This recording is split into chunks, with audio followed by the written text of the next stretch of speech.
I wanna be a producer with a hit show on Broadway. You're listening to the Producer's Perspective Podcast with your host, Tony Award winner, Ken Davenport.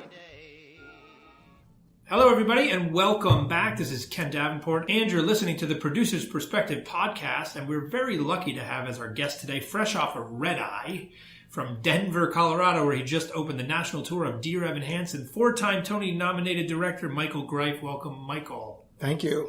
So, Michael made his Broadway debut. Is this true? Your Broadway debut was Rent? Oh, yeah. So, that little show that no one has ever heard of. Also, on his extensive resume, Grey Gardens, Next to Normal, If Then, Warpaint, Dear Evan Hansen, as I mentioned, and many more. Two of the musicals he's directed have won the Pulitzer Prize. So I'm going to start there. You have a knack, obviously, for finding material that really resonates, not only with the public, but also with those high and mighty critics, awards committees, etc. How do you go about choosing material? Mostly it's really about stories that interest me, told in interesting ways. And I must say that since Rent, sometimes stories and projects pursue me. So that's also part of it. So I'm in the luxurious position of being able to be asked to look at a lot of material. Sometimes I have people help me look at material, but more often than not, I'm able to actually take a look myself.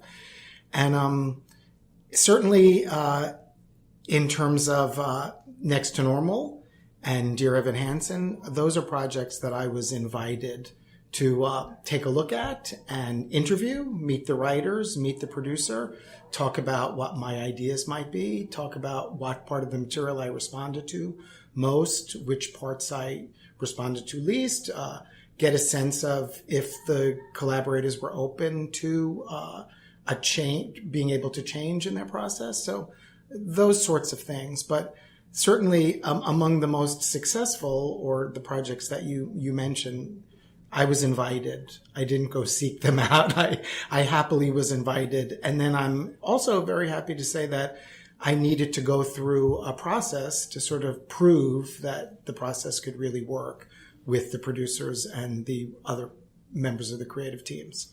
So let's go then back to before the luxurious position you're in now. Yeah. And we'll go midway back. Yes. Because we'll go back to Rent a little bit. Because from the stories that I heard, Rent was like bouncing around every producer's desk. The demo cassette was lying all over town. Jonathan was like really pitching it. Really, it was going nowhere for a long time. And then all of a sudden it found its home. What happened was that Jim Nicola, who's an extraordinary producer, responded to that material and saw all of its potential and was able to look past a lot of its roughness and a lot of its flaws, because he saw at the core of it something he cared about deeply, but probably more importantly, something that Jonathan Larson cared about very, very deeply. And he was interested, I think, as Jim always is, as giving artists opportunities to express themselves.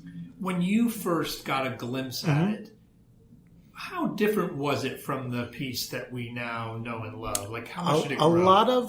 It certainly grew, but so many of its most extraordinary parts were there. You know, Light My Candle was completely there, and I remember reading that the first time and listening to it the first time and thinking, this is terrific, and what a fantastic way to introduce this relationship. Another Day was there completely. Some version of I'll Cover You was there. I mean, lots and lots of the great, great, great songs were there. And there was also a lot of other material that needed to go away. I did. And then some material that was replaced that Jonathan wrote much, much better versions of. You know, the Take Me or Leave Me was about the fourth song Jonathan wrote for that slot in Act 2 for Maureen and Joanne. And he didn't write it until we were about 2, maybe 3 weeks into rehearsal for the production in 95, We also did a workshop together in 94. That song, even that position for that song didn't exist in the workshop for 94. Jonathan wisely understood, I'll speak a little out of turn, he understood that the Beautiful, Beautiful Without You needed to be Roger and Mimi's song. And when that became Roger's and Mimi's song, there became a need for Maureen and Joanne to express themselves, but not in that kind of romantic way, but in an argumentative way. And so he wrote a lot of argument songs, and it took a while. And again, and I think with the incredible inspiration of Freddie Walker and Idina Menzel to write Take Me or Leave Me. And when he did, Tim Weil, our extraordinary music director, and I just, flipped, and certainly Freddie and Idina flipped. And, that song got learned and staged probably in 2 hours when it finally got there. Wow. And that staging has really remained. So I want to talk a little hypothetically. Obviously, do you think, unfortunately, we all know that Jonathan passed away tragically. Do you think there was stuff he would have continued to do going forward? Oh, of course. Oh, absolutely. I mean, and the story I just told is an indication of that. His work was getting better and better. We had a really, really thorough, deep process through Rent, and I think he was really looking forward to writing lots more musicals and having lots more processes like that. And and he was really at the top of his game. If you look at Take Me or Leave Me, which is just a thrilling theater song. Let's switch gears to Dear Evan Hansen and talk about the same type of process, because I saw one of the very early readings of that. And I remember being taken by the music, but I also remember being like, wow, what a challenging story. I'm not sure if a commercial audience will ever take to this. I think there was an ensemble involved at the time. Was there more people involved? There was briefly an ensemble, although when I first started talking about the show, and probably because of Next to Normal, I thought this would be great to do with a very small amount of people. And we also have the opportunity to have all of those other voices just join us virtually. That component of the musical was always there. The incredible song, which is now You Will Be Found, had another song in its place when I first encountered the material that you certainly listened to when you saw that reading. And we actually performed in DC. It was called A Part of Me. And a part of me was the reaction of the community to Connor's death. Similar to what you now see in You Will Be Found, although the focus has moved on to Evan instead of Connor. But there was always a component of the world weighing in on this event.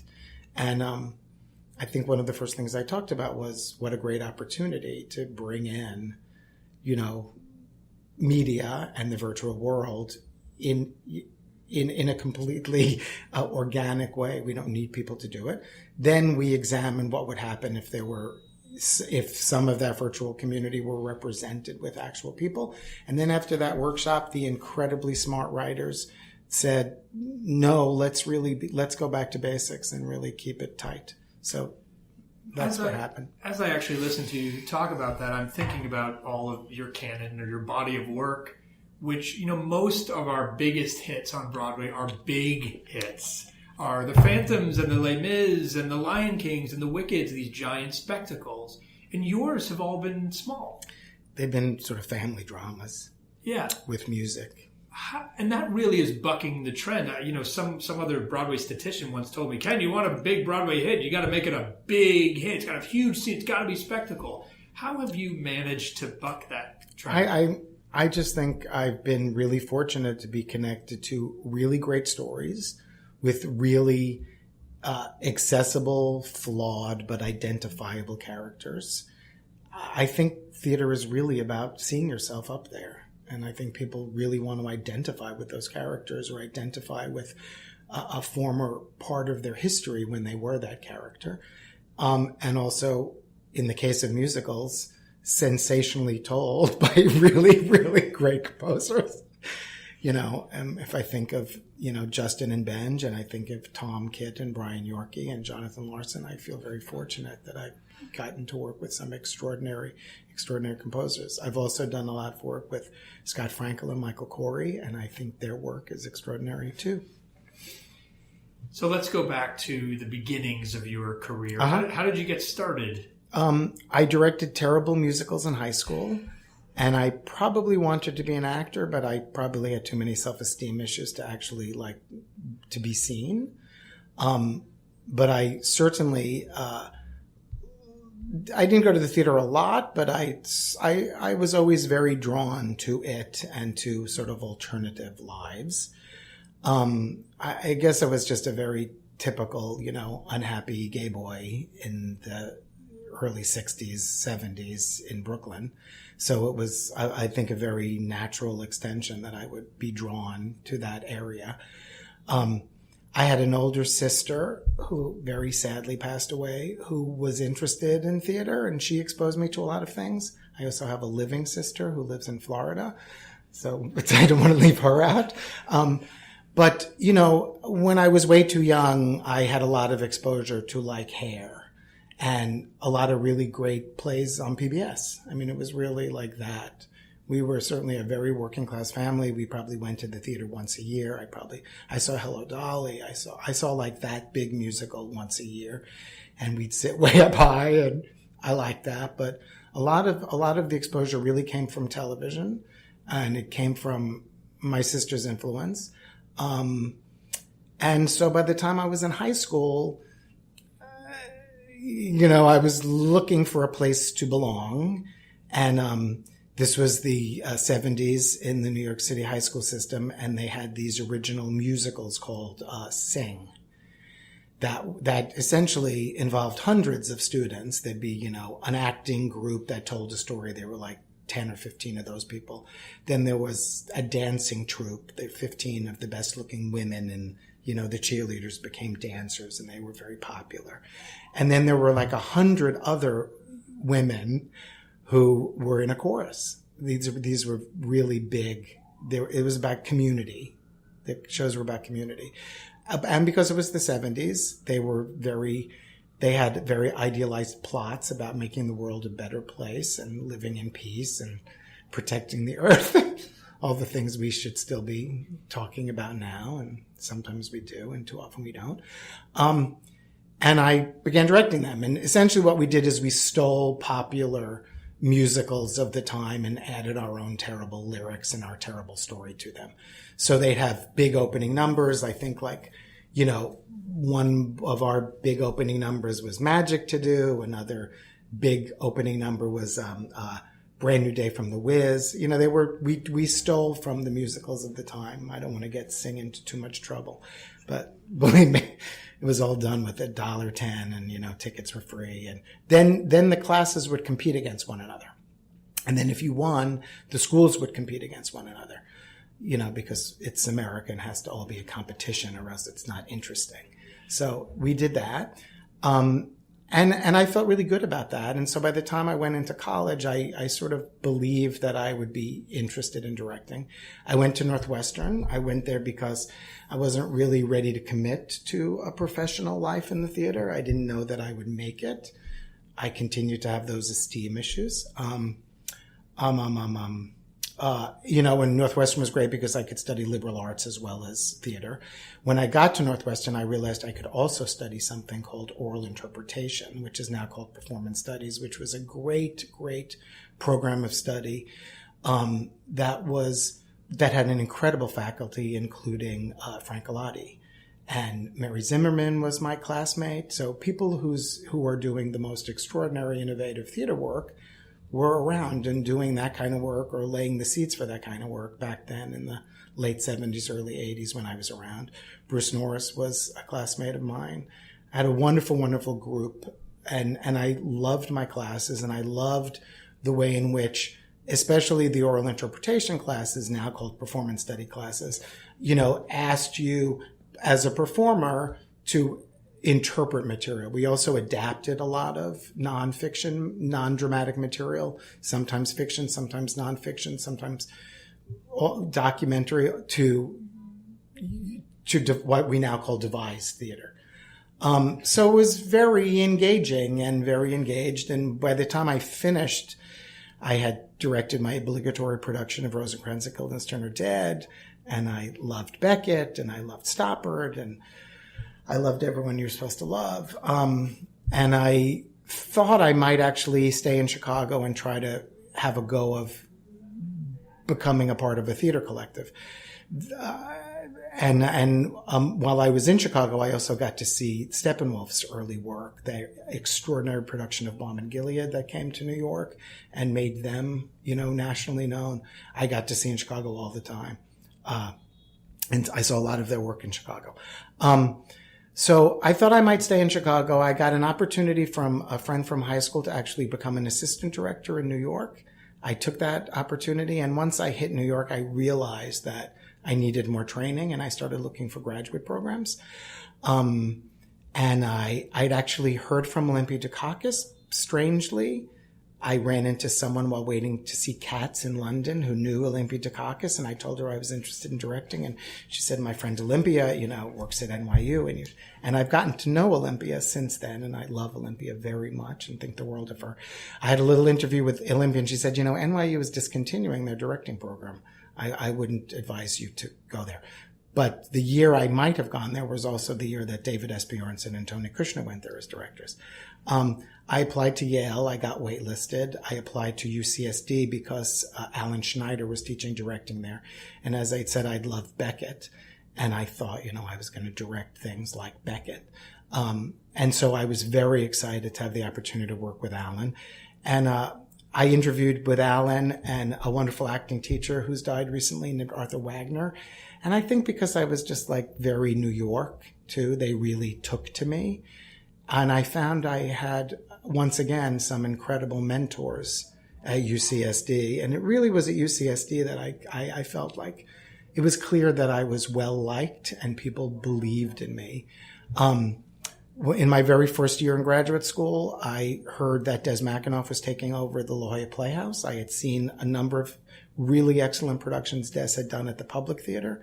Certainly all through college, whenever I'd come back to New York, I'd wait on that half-price tickets line or quick tix line or whatever it was called at the Public at the time. And I saw everything at the Public, and the Public was doing the work that I most admired, certainly in New York certainly in New York, because there's also the Guthrie that I really respected at the time.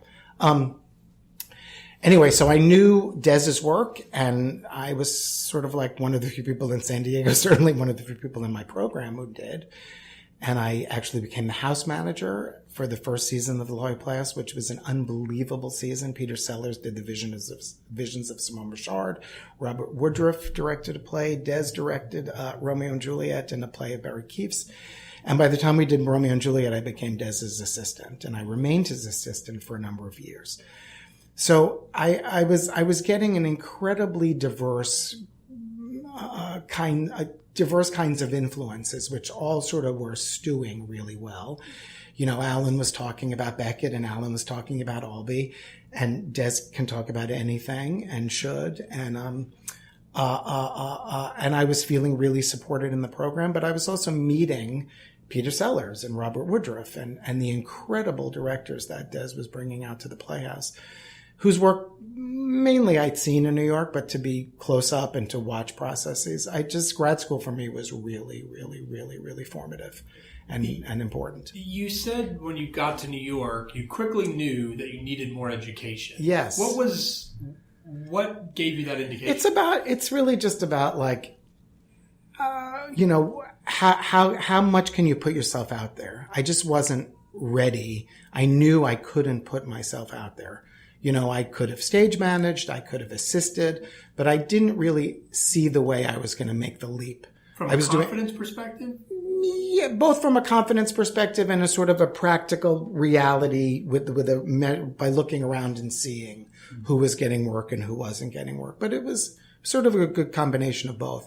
I certainly have a lot of regard for some people who've come right out of undergrad and make it. I think that's fantastic, but I knew it wasn't for me. And I always tell people who are asking me about that people have different paths. This path was, I certainly needed more lab incubation support to start to sell my wares. And because on some level, you really, really do at some point need to sell your wares. And should we jump to that chapter? Yes. Let's talk about selling shit. When I got out of graduate school, I had a number of good contacts. There were a number of programs that were giving emerging directors opportunities. One of them was the TCG Fellowship, which is a little different than it is now, although that still exists. And really the most sought after program in the city at the time was the New York Theater Workshop New Directors Project, which doesn't exist anymore. Gene Passanante started it. I think it lasted about 5 or 6 years. What Jim did is he took all of the alums of that directing project and he turned us into what are now called the usual suspects. So we were always an advisory group and we met with Jim and talked about projects we wanted to do. And the New York Theater Workshop has always been extraordinary about providing opportunities for early career directors, and they continue to be, which is remarkable. So I was fortunate to become a part of this New Directors Project. As I said, Jean Passanante was running the workshop at the time. Tony Kushner was her associate. Tony and I met each other like back in 1984, maybe even earlier. And as I said, because I knew we were in graduate school at the same time, there was sort of some little communication, like Facebook didn't exist, but there was some little contact between like emerging directors at the time. I didn't know that he was a playwright at the time. So I was accepted into that project. I did a play called 70 Scenes of Halloween. It was a good opportunity to show off a little as a director because what it had 70 short scenes, all inhabited by 4 characters.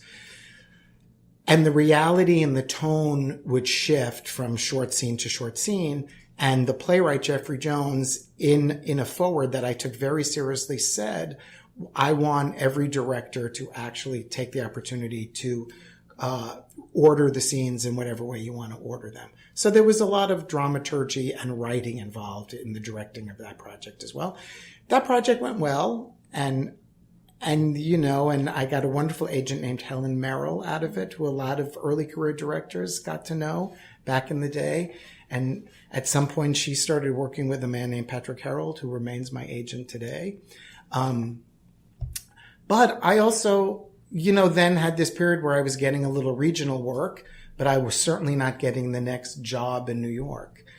And because I was frustrated about not getting the work in New York, I followed some advice that Michael Weller gave me when I was a graduate student. He said, you just need to put your own work up. No one's going to hire you. Put your own work up.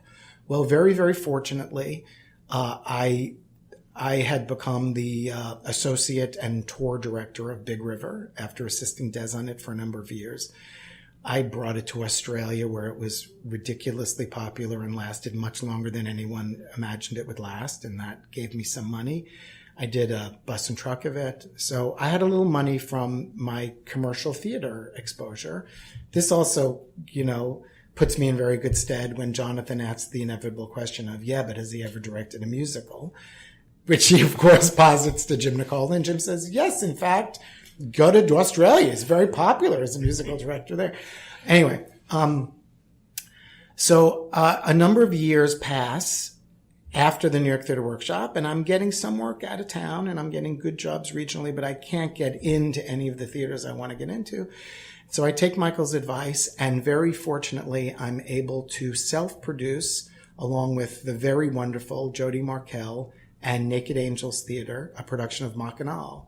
And Jody was someone I met in college, and Jody was brilliant enough, as she still is, to get the rights to Mackinac because she loved that part. And she invited me to direct it, and it was a large show. There were about 15 people in it. There was a moment where we were going to do it at the Equity Library Theater. The Equity Library Theater closed after I got the invitation to work there, of course. That's a whole other story that I shouldn't dwell on or talk about because I don't really know all the facts at all. But anyway, because there was a production sort of in mind already, Jody and I decided to ask the theater group that she was connected to, Naked Angels, if they would house us, and they agreed, provided that we could produce it, meaning pay for it. And so we paid for a showcase. I think it was probably $20,000 or something like that. And this was really successful. And I think because my friend David Warren worked at the Public at the time, I think he came with Kevin Kline to see it, which was, I think, an act of friendship. And Kevin Kline really liked it. And then Kevin Kline invited Joe Papp to see it. And I mean, I honestly remember, having to go to the box office to say, it's very important that Joe Papp has a good seat. And they were like, who's Joe Papp? And we were sold out. And I don't know if we can get him a seat. I mean, that really happened. So Joe Papp came and saw this production of Mackinac that Jody and I produced, that she was at the center of, with a lot of wonderful Naked Angel actors. Joe saw that production, and then Joe called me, and that was like completely life-changing and very, very, very unexpected. Joe called and said, I'd love you to come in and talk about being a resident director here. And what that means is I'll give you about $1 million and you can produce and direct, 1 show, 2 shows. I think you should do 3 shows. And I mean, it was... Yeah, what was your response to that one? But, you sit there and go, yes, that would be good. I'd like that. But it was beyond, a dream come true. And it was really... I mean, that's the moment for me. I know that when people look at, my life in the commercial theater, it's Rent. But for me, it was all about Mackinac and what that did in terms of making me, allowing Joe Papp and the rest of New York City to see me as a director. All because you put your money where your talent is. Yeah, and when Michael Weller told me to do that, I was really very frustrated, and I think that's not the way it should work. You shouldn't have to do that. It shouldn't be about privilege. But I'm very happy to say that for me it wasn't about privilege. It was about being fortunate enough to, wisely collect some money and be able to invest it wisely when at the right time. So I did a couple of years as an associate a director at the Public Theater, and very, very, very sadly, but not surprisingly, Joe was very ill, and then Joe died during that residency. But I worked closely with George Wolfe and David Greenspan and Joanna Galitis, and that's very thrilling. And because of Mackinac, which Jonathan and some of his friends saw, both at Naked Angels and the Public, I became a possible director for this musical Rent. So it all really stems back to that one Completely. production. And yeah, I mean, everything leads to everything, but if there was a turning point, if there was a marker, it's certainly that. You obviously started your career not only being a student of plays, but a lover of plays. I can hear it in your voice. You talk about Beckett, and now you're known for these big commercial musicals. Yeah, or small commercial musicals. Small commercial musicals, right, with big box office numbers. Yeah. Do you miss plays? Do you want to do more plays? Yeah. I also feel unbelievably fortunate as I really go back and forth. Before we started our interview, I said I'm about to go do a new play of Michael Christopher's at the Huntington called Man in the Ring. Last season, I was really, really thrilled to do Bruce Norris's epic, brilliant The Low Road at the Public. I've gotten to work at the Delacorte on Shakespeare a number of times, and I look forward to more opportunities to do that. And I'd certainly like to do plays on Broadway. People, I think people know that I'd like to do plays on Broadway. Do you read reviews? Uh-huh. And why? I feel like I'm the one who really needs to be the link. I'm the one who really needs to understand what the work I've done with the actors and the rest of the creative team. I'm the one who really needs to be responsible for how it's ultimately received. So I feel like it's really an important part of my responsibility. Sometimes it'll take me a day or two, or I'll actually ask someone to let me know about the good ones first. But ultimately I do read them all, and I really do take, a I take them very seriously. You've also worked with some of the best producers the industry Yes. has. Yes. Kevin and Jeffrey, of course, on Yes. Rent, David Stone. How do you describe the best producer-director relationship? What do you look for from producers? I really look for a collaborator. I really look for someone. I mean, I feel like the best projects really begin with producers putting a team together. And often, there are certainly opportunities where I put a team together, but I've been really fortunate for when, David Stone or Stacey Mindich have put a team together, and I've, recognized the incredible wisdom of how we all got there. So I think a lot of it starts with that. In the case of David, I think some of the things we've done have been like his idea, and he's like, I'm looking for a group of people who can execute this idea, see how will you be inspired by this idea. And then what I'm looking for really in the trenches is someone who's going to, believe in me and trust me and certainly question me and certainly challenge me, but also someone who's going to recognize that I'm doing something that's unique, that we directors have a real unique thing to bring to the process as well. You've obviously been a part of some big hits, but not everything can be a big hit. When something misses slightly or in a big way and it doesn't get the response that you thought it might, how do you pick yourself up from that? It varies. A lot of it has to do with if you're really confused by the response. We were talking about that just before we started. Yes, I think when you're confused by the response, it takes longer. If there's that little, sweat running down the back of your neck that sort of in some way precedes the sort of dousing that you later get. In some ways, I don't know, maybe that's just ego. Maybe that's easier because you can feel like, I understand how that happened, or I saw that coming, or I know we weren't really hitting it.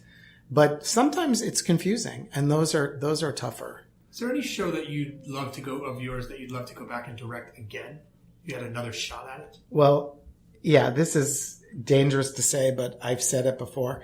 Bright Lights, Big City is a really, really, really is a musical with really great music and a really complicated story. And I don't know that it could work. And I honestly think what I've come to believe is if a character is flawed or inaccessible in a way that can't let an audience really root for him or her, that it's really rough. And even and I'm not talking about, the Demon Barber of Fleet Street is exquisitely written, and you can completely understand and go on the journey with him, as twisted as it is. And certainly with Mrs. Lovett. So I'm not saying everyone has to be nice or good, but certainly, Paul has yet to Paul Scott Goodman, the really, really, really talented composer of Bright Lights, Big City, hasn't yet, found a way to sustain that character in a way that he becomes someone that you can really follow and really identify with. But I do think about getting back to it, and people have heard me say that, and Paul has heard me say that, so it's not, my phone won't be ringing after this is aired. Well, as a secret fan of that show, I would love to see you get back to that. Well, that's very nice that you're a secret fan of it. And it has its fans, and I think that's very meaningful to Paul, and it's very meaningful to me, and, some really great contemporary composers, and I'll let you figure out who those people are, really like that musical. What's your relationship like with actors during the process? I think it's really good, and I think it's important for it to be really good. I think that I think it starts with a lot of respect for what they do. I think maybe because I was a rotten actor myself, I also was partnered with an actor. I no longer live with him, but we were together for a lot of decades, so I understood what his life was like. But I also think I think we go to the theater to see the actors interpret the material. Of course it's all about the material ultimately, but the first line of communication are the actor. And I think when people go to the theater, they see the people up there and they see what they're doing. So I think they carry that responsibility, and we have a tremendous responsibility to them to give them every possible tool to do their absolute best. You get a chance to see a lot of theater, obviously read a lot of theater and projects that you say yes or no to. What's the one thing, the most common, for lack of a better word, mistake you see in shows from a writing perspective and also from a directorial perspective? Some commonality that you see emerging artists that they could improve on? I mean, in some ways, it touches on some of the things we talked about before the interview began. I feel like there's some mistaken notion that Broadway needs to be as accessible as the biggest studio movie.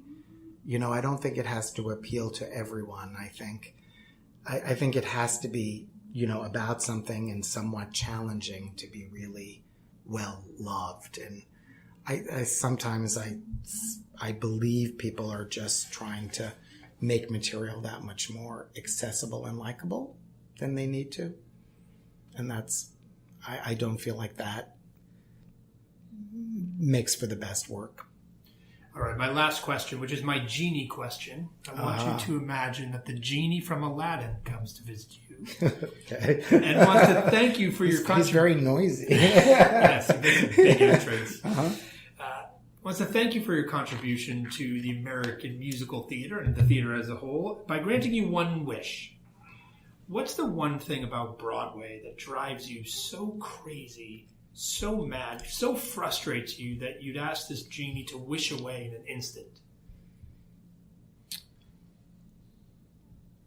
I'm really such a pragmatist. I never really think of things like that. Certainly I'd like for all the ticket prices to be $35 all the time for everyone. So maybe that was what I'd wish for. Well, thank you for that. Thank you for joining us. And thanks to all of you for listening. We will see you next time.